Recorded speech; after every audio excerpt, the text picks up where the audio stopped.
diabo é esse de DPO? Que história é essa de DPO? Olha aí esse site português, né? Surgiu uma nova profissão em Portugal e a falta de quem desempenhe. Peraí, quando eu olhei isso, falei, peraí, tem mais gente querendo contratar do que gente para poder prestar esse serviço. Será que isso é verdade? Será que isso acontece só lá em Portugal? Olha, eu continuei a minha pesquisa e apareceu DPO. 500 mil organizações já nomearam o seu. É um gestor de dados, é a pessoa, é o profissional que cuida dos dados das empresas. Todas as empresas, a partir de agora, elas precisam ter alguém que seja responsável pelo tratamento desses dados. E a pesquisa continua. Olha essa matéria da Infomoney. Com a chegada da LGPD surge também um novo profissional no mercado. Olha aquilo que acontecia lá fora, chegando aqui no Brasil, né? Vamos continuar? Pera lá, eu quero saber quanto é que esse cara ganha, na verdade, né? Então, eu olhei e numa breve pesquisa no canal UOL me apresentou o quê? Uma relação de salários de 20 até 30 mil reais. Pera lá, se tem gente que está querendo contratar e não tem gente para poder prestar esse serviço, e o salário dessa pessoa custa de 20 a 30 mil reais, isso é uma oportunidade. Vamos continuar essa pesquisa então. DPO está entre as profissões mais promissoras para o ano de 2021, com salários de até 20 mil reais. Eu entrei no LinkedIn e resolvi jogar assim na tela, oportunidade DPO.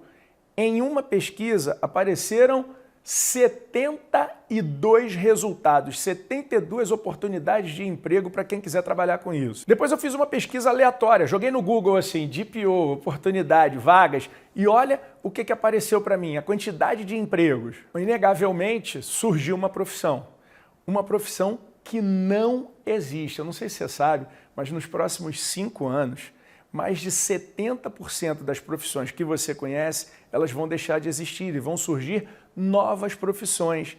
Como oportunidade de negócio, quem bebe água na frente, bebe água limpa. E eu falei, nossa, isso pode ser legal.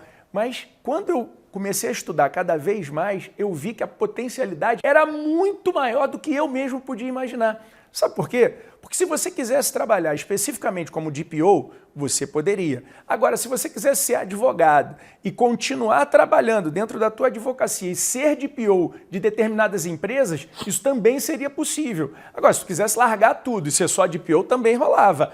Só que se você é advogado e quiser trabalhar com o direito do consumidor contra empresas que têm problema de vazamento de dados, olha o que vai começar a acontecer. Através de um diálogo das fontes, né, o diálogo da LGPD com o Código de Defesa do Consumidor, as pessoas começaram a falar, bom, uma lei influencia na outra, porque o próprio Código de Defesa do Consumidor e a própria Lei Geral de Proteção de Dados, elas dialogam, né? A Lei Geral de Proteção de Dados, em determinados momentos, diz, olha, que nesse tipo de situação você pode aplicar a lei específica. E qual é a lei específica para uma relação de consumo? O Código de Defesa do Consumidor. E aí entidades de defesa do consumidor começaram a analisar isso. Olha essa pesquisa do IDEC, olha, a LGPD vai mudar a vida do cidadão. Então, em que pode mudar? A Isto É publicou essa matéria falando que o Uber teve que pagar 148 milhões de dólares como acordo para uma questão de vazamento de dados. Olha o Facebook, 540 milhões de dados de usuários de Facebook ficaram expostos em servidores da Amazon. Pensa aqui comigo, se você é advogado, você conhece alguém que tem Facebook, que de repente teve o dado vazado?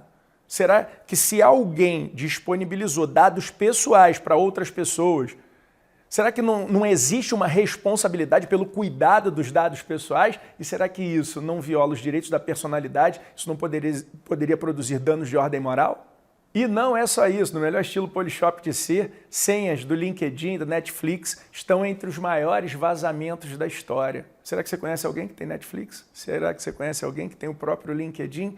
Olha o mercado monstruoso que começa a surgir. E o próprio governo brasileiro, olha ali, 223 milhões de brasileiros tiveram os seus dados pessoais vazados, dentre eles o seu CPF. Aí começaram os estudos jurídicos sobre essa concatenação de informações do CDC e da Lei Geral de Proteção de Dados. E aí eu fui recorrer a revistas eletrônicas como consultor jurídico e lá já tinha um artigo. Olha lá, o vazamento de dados de consumidores gera dano moral e indenizável? E qual a resposta? Eu precisava saber da jurisprudência, né? E olha o que apresentou: o surgimento de um novo mercado.